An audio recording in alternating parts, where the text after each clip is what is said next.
thank you for meeting with us today. I'm really glad to have you here. I feel like we've traveled in some of the same circles in direct mail for I feel like I don't know anyone in this industry. You probably really. know everyone. I'm like, I don't know. I mean, tell me who should I say? I mean, who do I Well, think I know?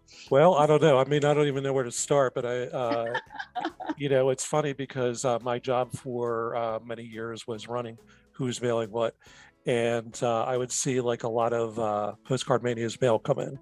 So it was always like, wow, this is really well done postcards, not only what you guys do for others, but just for promoting Postcard Mania. Oh, So, we practice what we preach. We are true believers in direct mail. We mhm, mail 180,000 pieces every single week on our own behalf right, right. for Well, us. Yeah. well, I'd like to get into a little bit of that. So let me just introduce you. You're Joy Gendusa, the founder and CEO of PostcardMania. Of course, check out postcardmania.com. I can't recommend it. It's enough. It's just such a really user-friendly site compared to others in the industry, which sometimes I'm, a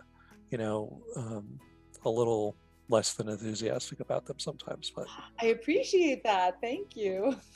yeah, so why don't you tell us a little bit about yourself and like the why? What was it that made you start Postcard Mania? Oh, it's kind of a weird story. I had a small, I guess a little small design firm, and I was brokering printing. Mhm. And the printing could be for direct mail or it could be for whatever I was designing for someone. And I had maybe a handful of staff. And what was happening as we were growing is I was the one who knew everything. So I had to help the client figure out what they were going to do. I had to quote the mail. I had to go figure out where we were going to print it at because people didn't know that, oh, this isn't full color or this is full color. And there are different presses for different things. Like small business owners don't understand any of that. They just, Mhm. And there's no internet back then. So it was Yeah. like, and then I'm a graphic designer. That's how I kind of started all this. It was a design firm because that's what I could do.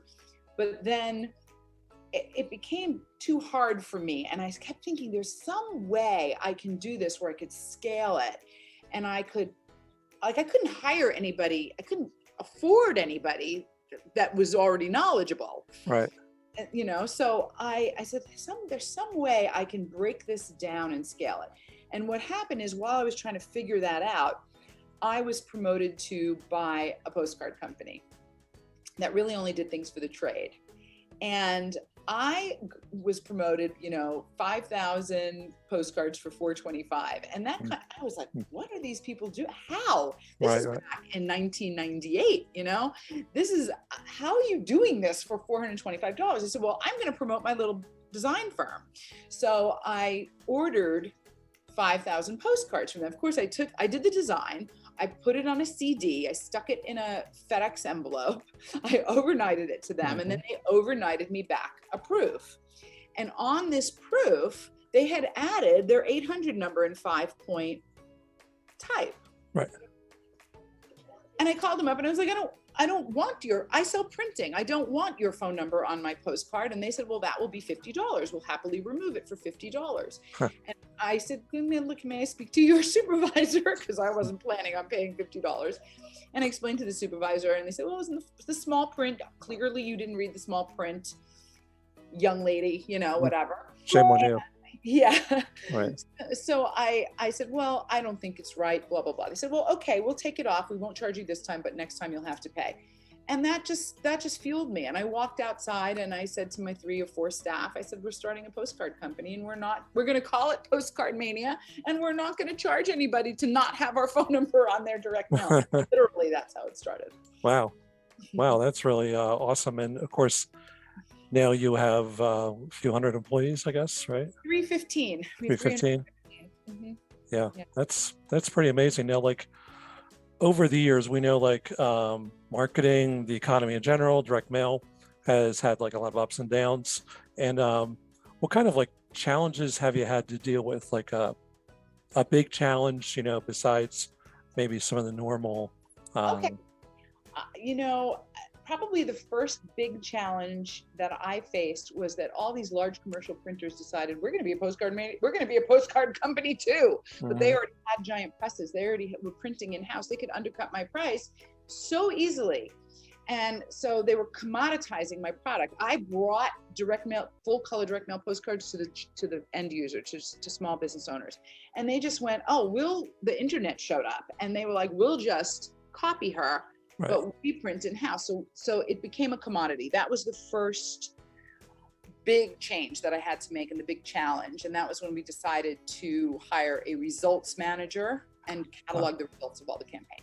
One of the things that we've been looking at, and we track mail and we track the volume of mail, and we really focus on the creative and analyze the creative at who's mailing what. But one of the things that we've noticed is looking at formatting is that the number of postcards in the last 4 years has gone up by 19%, and we think it hews pretty close to what is actually out there in the marketplace. So our question to you would be, is this something that you would say is it accurate? And really, what accounts for that? It's a funny question. As soon as you said it, I thought, I did that. Mm-hmm. That Okay. was my thought was I did that.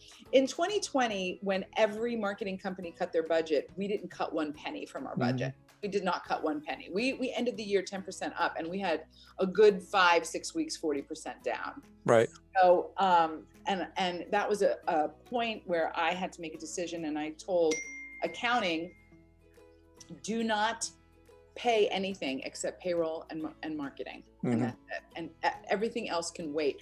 I didn't know about PPP. But, it was like suddenly it's all happening, and you're waiting to try to make sure that it's not happening, but it's happening, and the numbers aren't there. Right. So I feel like we just kept promoting, and we just blew up second half of 2020. Aside from that, there are some companies out there that just copy everything we do or try to, but they don't practice what they're preaching. They don't market like the freaking maniac that they should market. So we always kind of outmarket our competitors. We're mailing up, we spend $100,000 a week on marketing. So, right. Yeah. I mean, I think that's true of many companies, that they, as direct mail companies or as printers or as other companies that are in this gigantic ecosystem, don't do enough to promote themselves. And, it's kind of understandable in a sense with the pandemic. It's just been all the old rules just sort of get thrown out, and you're just kind of like going from one week to the next, trying to figure out like, where do we stand this week? Where are we going to stand next weekend? Who knows? Because it's just it's true. chaotic. But I have another company. You probably heard of Direct Mail 2.0. Yep, of course. So I own it. Brad is my CEO, but we started that company here. But I'm very hands off. We don't even use the same software as them. We don't. So many printers are like, Joy Gendusa owns that company. She's going to steal my customers. It's like, they're like in a different part of Clearwater. They have a different software than us. I'm hardly even, if I visit them 3 times a year, it's a miracle. Right. But he also had a very good year, which is indicative of mail, So I think you spot on. Yeah, I think what it indicates is that even with the companies, marketers deciding they're going to put a hold on their mail, or they're going to like cut it back drastically until conditions improved, hiring restarted, et cetera, that there are opportunities that still exist. So many opportunities still existed during the pandemic. I mean, my husband's business blew up. He's in document retrieval for the real estate industry for and hedge funds and that kind of thing. His business blew up. So many businesses out there did fine. So we just stopped promoting to gyms and salons and restaurants. We just said, Right. okay, we're going to do mail for them. We're going to do mail for other industries. And, it's just knowing who to target, really. Right. Right. Which is huge. That's everything almost. Well, what kind of industries work better for postcard promotion in general? Are there, as I think, like, I know, like looking at your site, there's like tons of different industries, but are there some that maybe aren't as much? You mean, okay, like who I would not recommend postcards to are people who sell things that are $29.99. I Mm-hmm. would recommend them to an author to get his book read or purchased. I Right. mean, you need to have a product that's either the lifetime value or the 1 year, like how much is somebody going to spend in a year? Like like a physical therapist maybe gets $90 for every visit, Session. but if Right. they get 10 visits a year, then you've made $900, and that's kind of good. So you kind of have to look at like, what is my return on investment? What's the lifetime value of a customer? So Mm-hmm. the low lifetime value, somebody buys a widget and it's kind of a spontaneous purchase and they're not going to need it again. Bad business model. Don't use Right. postcards. Yeah. Right. Right. Right. Yeah. I mean, that makes sense. And I think that can be backed up too by looking at the mail we've been tracking for 30 plus years. And you're just like, somewhere there was somebody who attempted a postcard and it just didn't perform, and you didn't see it again. And if you don't see it again from that company and they go back to envelopes, well, that kind of tells you a lot about where their ROI is from. Right. But we have guys, we do envelopes too. Mm-hmm. Apps. We have Mm-hmm. another like brand called Rocket Print and Mail. Right. And what happened was, if somebody was on the fence about whether they wanted to do a postcard or a direct, or a letter, we wanted to be able to say, well, our sister company can do that for you, but it's really just like a brand and a sales rep and a Right. it's like not a whole, it's the same. It's just us. Mm-hmm. What would you say, like, in looking at other companies, not naming any names or anything, or not, but just in general, like as far as other competitors do, what is like the biggest mistake or mistakes that you see other postcard mailers doing, whether it's the postcard company, in other words, the printer, or if it's the marketer? It's really the marketer and the designers. So many things. I mean, we have got this down to a science. They're not analyzing the results, so they don't really know. Mm-hmm. Unless they have some way to track the results of their clients, and they don't know. So if their clients aren't forthcoming with the results, they really don't know if that campaign worked or not. Mm-hmm. I mean, we're so analytical about it. Like anybody who reorders and does the same design, we jump on that to find out what the data is. They're not doing that. So they're sort of shooting from the hip. I mean, we've come up with, exactly what needs to be on that postcard to get the most eyeballs to your website as Mm-hmm. possible. So I think they just don't have the data, and maybe they just need to spend more time with you. Mm-hmm. Yeah, I think that's true probably in a lot in general. And I think that, if you look at the tools that are available, they're all easily available for anybody to do that and be able to track your results, even down to like each individual delivery point. You Which could, is, it depends on how much we have small business clients. Yeah. Direct Mail 2.0 has the more enterprise clients. mm-hmm. So our guys are like, what's the least amount of money I can spend to get this mailing out? And then we have to slowly upsell them to integrated, and tracking and all that stuff. And we still keep it so inexpensive. It's ridiculous. Right. I have money because of quantity. Mm-hmm. Mm-hmm. Yeah. We have 1,000 mailings go out a week. Wow. That's impressive. 5-day period. Yeah. That's pretty impressive. I was reading through your website, and you have a postcard marketing guide, and in the chapter called Two-Step Marketing, you state that the purpose of your postcards message is to generate a sufficient level of interest in the mind of your prospect. So like in general, every business is different, every industry is different, and every person who is making the decisions is different, has different priorities. But like in general, like what are the best ways to do that, to generate interest, would you say? Well, in today's society, everybody thinks that they're entitled to free things. Mm-hmm. And I mean, and if you look at why it's like that, Google is free. I can't live without Google. Right. You know, you go into a cafe, and if there's not free Wi-Fi, Boingo comes up. You're going Right. to a cafe. I mean, we all complain about Facebook, but it's free. I have friends from high school that I hadn't seen in a million years that I found on Facebook. And it's like we're entitled to these really valuable free things. So the best thing a small business owner can do is figure out what is something they can give away with a super high perceived value that doesn't cost them very much, that then will entice somebody to go, okay, that's valuable to me. And just to give you an example, like one of my favorites is an orthodontist. Give away an iPad. You're charging $5,000 for the braces. Right. We know they're not costing you that much. It's like very profitable. Dentists and orthodontists are so wealthy. Give away an iPad. If your competitor doesn't, you'll get the kid. Mm-hmm. You know, so it's finding that offer. I think that's the fastest answer to your question. Right. And also a lot of those things generate like really good word of mouth. Exactly. Yeah. Well, that kind of brings up another point, which is talking about testimonials. And I noticed, like, you know, again, you have great testimonials, which is a super, super best marketing practice. But in general, like, would you say that, you know, there are specific industries that maybe benefit more from having testimonials, like personal services, or others that maybe not so much?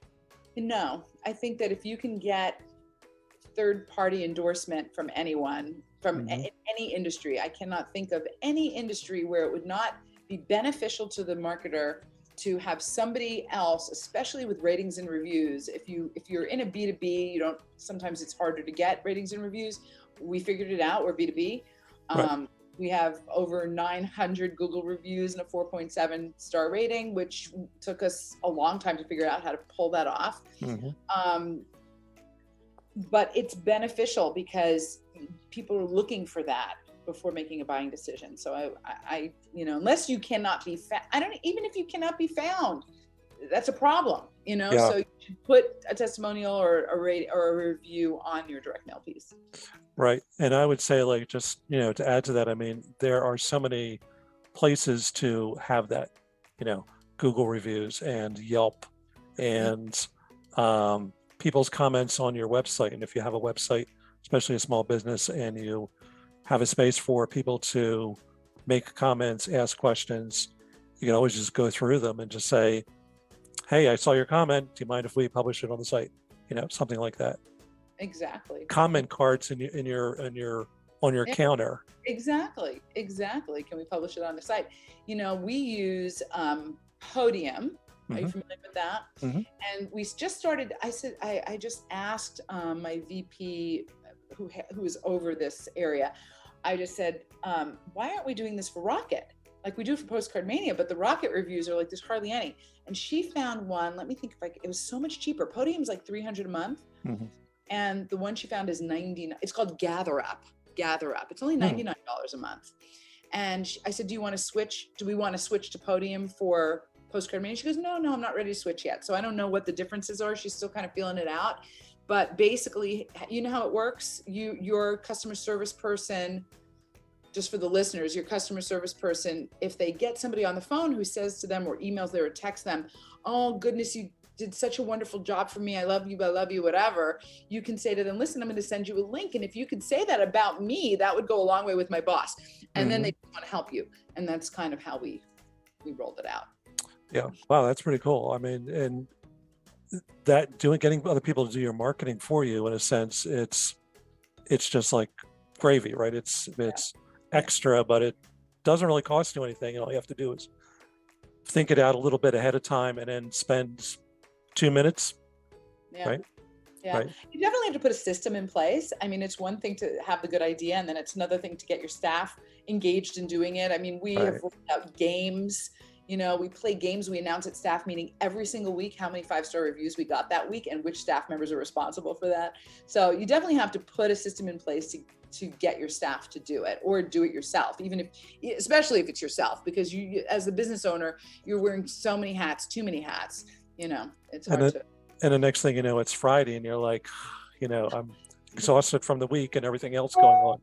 And Exactly. then, think, oh, well, I guess maybe. Yeah. I mean, that's the thing, is getting staff buy-in Yeah. to think that customer service mindset and always be looking for improvements.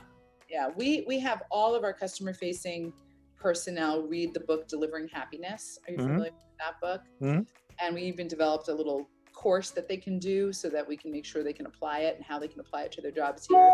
So, we definitely have that as part of the culture, is that the client is everything. Mm-hmm. Even at 315 staff, it's very, prevalent in everything we do.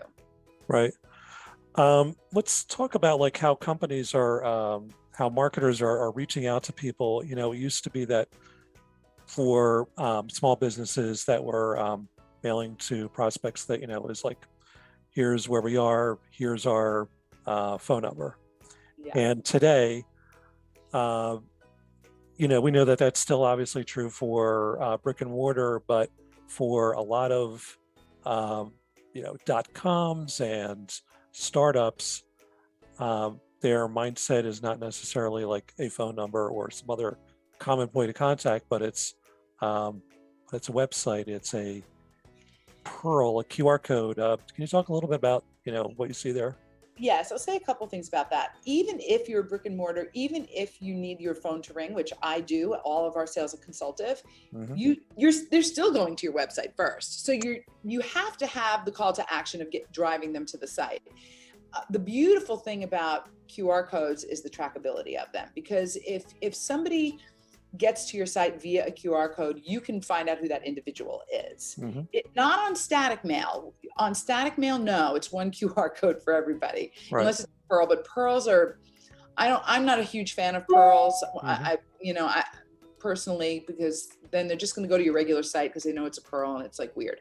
But now what happened in 2020 is all the restaurants are not letting you touch menus. So the general public has become really they don't have to download anything. They just use their camera and they can look at a menu. So we're all trained on QR codes now. So I just became a fan, especially for the trackability, especially with digital printing, because you can make every single QR code different. Right. And you totally know exactly who from the mailing list is interested, and then you can call that person. So I'm just like on fire about it. So talking about technology, one of the things that you told us a couple months ago, and talking about trends that you saw would be for this year would be trigger direct mail, and also coordinating like online and offline communications. And has that like really panned out as you thought it would be for this year? I want to say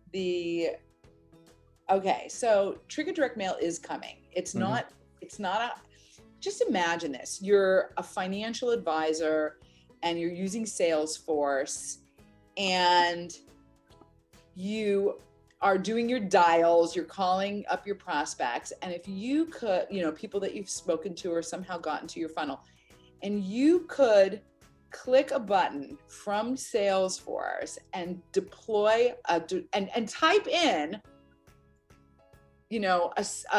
a message, a personalized message. You can do it or not do it. You can have just somebody who's great talking to you. You can pre-write it. It was great talking to you today. I would like to connect again. When's a good time? Or something, whatever you want to say, and have a postcard deployed within 24 hours, all automated. Yeah. So it will happen. I have a whole division. I'm investing heavily into that. We have, I have a whole API and storefront division at PostcardMania now. And it's going quite gangbusters. I mean, I think we'll crack 2 million from that area this year. Okay. And then on the other side of it, we've been doing integrated I mean, it's getting more and more well known, but we've been doing these integrated campaigns for a while, which is why we spun off Direct Mail 2.0. But basically, it's like now we're doing a postcard that has mail tracking, call tracking, informed delivery, QR code, Google ads, Facebook ads, Instagram ads, Google ads, YouTube ads, and Gmail ads, Right. all connected, all matching, all deployed at the same time to the same people. I mean, it's amazing. Yeah, it's pretty freaking stunning. amazing. And we came up with it at PostcardMania. It's our brainchild. And I love that we spun it off, because my purpose in life is to help small businesses grow, to help businesses grow. I love business. I love business owners. Right. I love the scrappy small business owner that does whatever they have to do to make it go right. So the fact that, I have over 100,000 customers. We haven't even tapped the surface. Oh, no. Well, there's 30 million small businesses in the US, and I have mhm. 100 and something thousand of them. Big deal. Right. Right. Yeah. Well, I mean, it's it's one of those things too now, like a overall trend where now in this continuing pandemic, where people who can afford to are quitting their jobs and starting their own businesses because they see an area of opportunity, like we mentioned before, and they are saying also, like, maybe I don't want the commute, the rat race, the normal office stuff that I had to deal with before. And so this is their opportunity to do this. So it's like a real, boon in certain sectors of the economy where this is happening. And it's pretty impressive, because perhaps a lot of it wouldn't have happened. I mean, people have always started their businesses, in the middle of recession or the middle of some other challenge, but this is one of those things that probably very few people saw would be coming. Yeah, I've got to tell you also about something we just launched called Website to Mailbox. Mm-hmm. And we spent 2 years on the technology to get the most matches of IP addresses to physical address. And I'm super excited about it, because this is really great for those entrepreneurs that are starting web-based businesses or e-commerce stores or Amazon businesses or Etsy businesses. It's like, now we can, if somebody's going to your website, they're probably going to the website of all your competitors too. Yep. So what if you then deployed a postcard to them, to that visitor? It's sort of like bringing them back to your website, but not to the other ones that they checked out. Sure. So I think it's brilliant for e-commerce. It's a way for e-commerce to use direct mail, which direct mail is tangible, it's memorable, you put it on the fridge, you move it over. Like, yes, eventually it's going to get thrown away, but you're looking at it when you want to look at it, not when it's being shoved at you as a pop-up or an ad or an email when you're trying to work. So I think do I sound as passionate as I really am? Because I'm so passionate about direct mail. I think it is like not going anywhere. Probably only 10% of what you actually really are, I'm sure. But no, I mean, you actually anticipated my closing question, which is basically, about the the unique value proposition of direct mail and why it still works, and why in some ways, like the ways we've discussed, is even more valuable than it ever has been. What is it about it that just it's tangible. Mm-hmm. You're touching it, you're looking at it when you want to look at it. If you think about it, all these pop-ups and emails and things that are happening online, scrolling, where it's taking your attention from what you want to be doing. Right. When you go to the mailbox, you take that mail out of that mailbox on your own volition. You bring it into your house, you put it on the kitchen counter.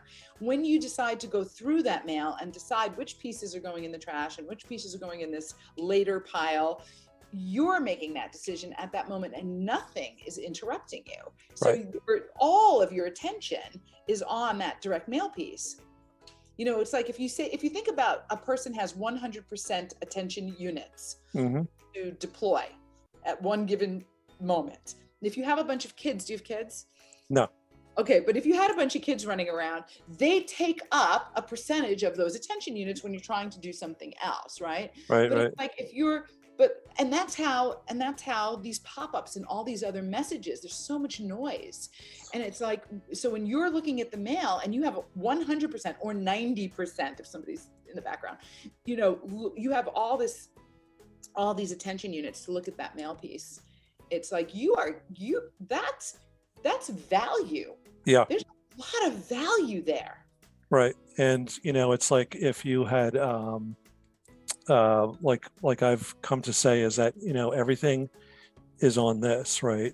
Where marketers, many marketers at least, will say everything's here, and it's like the old ad from the late 80s or so, where they show a big stack of products, a computer, a typewriter, a phone, all these pieces of equipment, pieces of technology are now all in one, which is great, except that for everything is all on one, and the uniqueness of each of these, is lost, because I've seen people like who they're watching a Marvel movie, on a phone, and it's like, okay, but are you really getting the value of that experience? And you just continue to scroll and scroll and tap and scroll, and direct mail is tangible, it's physical, and it brings that, because